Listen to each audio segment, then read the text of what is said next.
This is Optimal Finance Daily, episode 395. Develop a financial plan for your life already, by Sam of FinancialSamurai.com. And I am your host and narrator, Dan. Happy Friday to you, and the first day of September, if you can believe it. We are here each weekday reading to you from some of the best personal finance blogs on the planet. And we've been lucky enough lately to have sponsors to help keep this podcast running, but not today. So I'm going to give you a little bit of a break from any kind of promotional stuff. And let's get right to our post as we optimize your life. Develop a financial plan for your life already, by Sam of FinancialSamurai.com. Do you have a financial plan? Apparently most people don't, according to an old friend who has spoken to thousands of retail banking clients over the past 15 years. Not only has he spoken to thousands of people about their finances, he's also seen thousands of banking statements as well. Frank is a regional branch manager for one of the largest banks in the world. He says, quote, "Sam, the middle class are just living paycheck to paycheck. They have no plan when it comes to their retirement. So many of them are in their 40s and 50s with just $10,000 or less to their name. All they do is come into the branch, ask what the latest CD rates are, and move on if they aren't high enough. They don't bother to invest or learn about other ways to make their money grow. They just hope everything will be okay due to Social Security." End quote.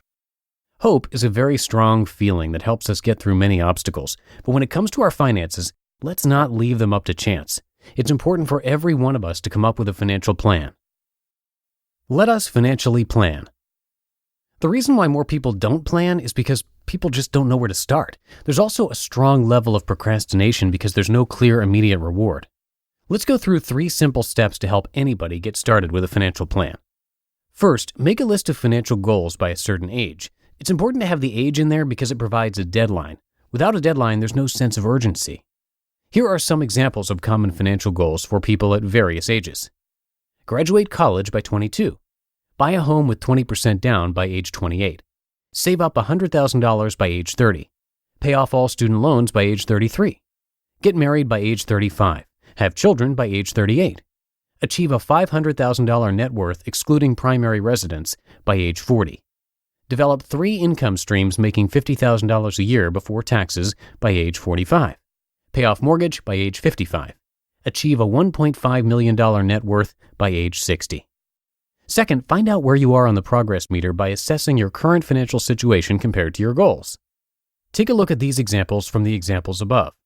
You're currently 21 years old and have 1 more year left of college after 3 years. Progress meter at 75%. You're currently 25 and saved $30,000 in 3 years with $30,000 left to go by the age of 28. Progress meter at 50% for a 20% down payment and a progress meter at 67% for a 20% down payment plus a 10% buffer. You're currently 28 years old with $25,000 left in student loans after paying off $5,000 after 6 years. Progress meter less than 15% with only 5 years left until your desired goal of being student loan free by 33. You're currently 33 years old and are only casually dating someone. You're definitely not on track to get married by age 35 or have children by age 38. Progress meter closer to 20%. You're currently 45 years old and have $200,000 left of a $250,000 mortgage taken 15 years ago. There's 15 years left of the 30-year fixed mortgage, but you want to pay off your mortgage in 10 years. Progress meter at 35% without further action. You're currently 50 years old with 28 years of work experience and a net worth of $1 million. Progress meter at less than 40% because you only have 10 years left to make up half of what took 28 years to accumulate.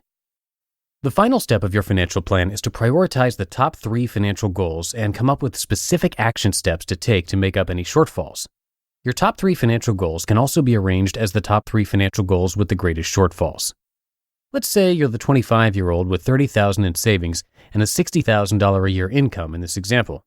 Your priorities are buying a home, finding love, and achieving a $1 million net worth by 45.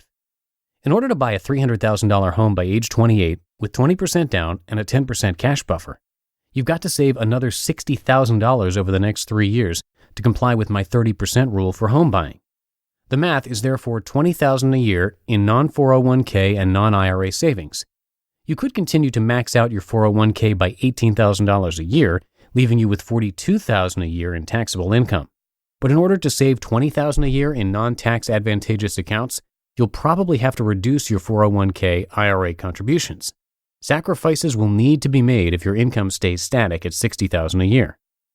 In order to get married by 35, you're probably going to have to meet someone by age 33 in 8 years. You realize that ever since you started dating at age 20, you've only averaged one girlfriend a year, all of which ended in tears. To up your chances for finding the one, you've got to increase the volume of women you meet. Finding love is a numbers game. You create a game plan to meet at least one new woman a quarter, so that by the age of 33, you'll have met 32 women as opposed to 8. You further read all you can about becoming a more charming individual who's thoughtful and doesn't bore women to death. You also start a new diet, an exercise regime to look incrementally more attractive. In order to achieve a $500,000 net worth by age 45, 20 years, you need to grow your net worth by $25,000 a year on average.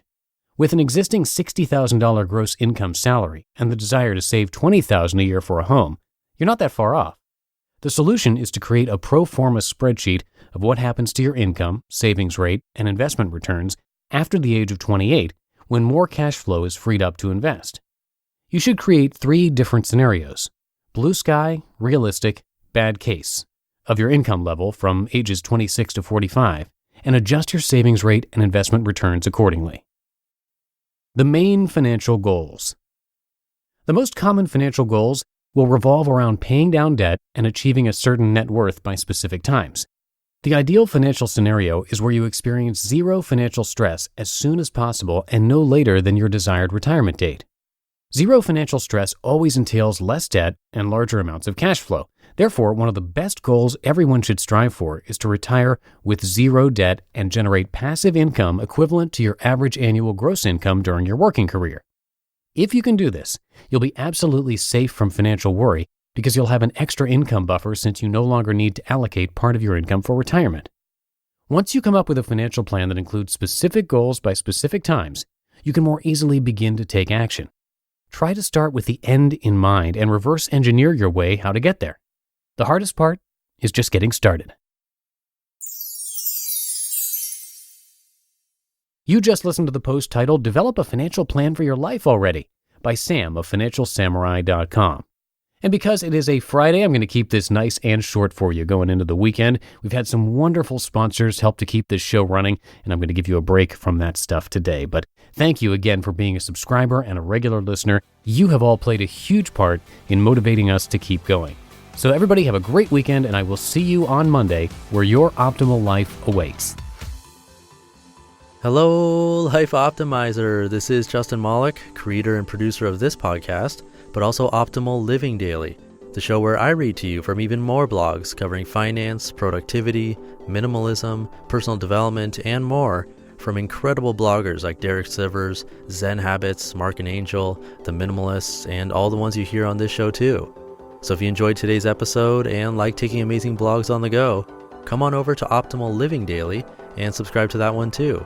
And together, we'll start optimizing your life. You've been listening to Optimal Finance Daily. Be sure to hit the subscribe button to stay up to date on each new episode and head to oldpodcast.com. That's OLDpodcast.com for a free gift as well as more actionable tips and resources to help you maximize your potential. Thanks for joining us, and remember, your optimal life awaits.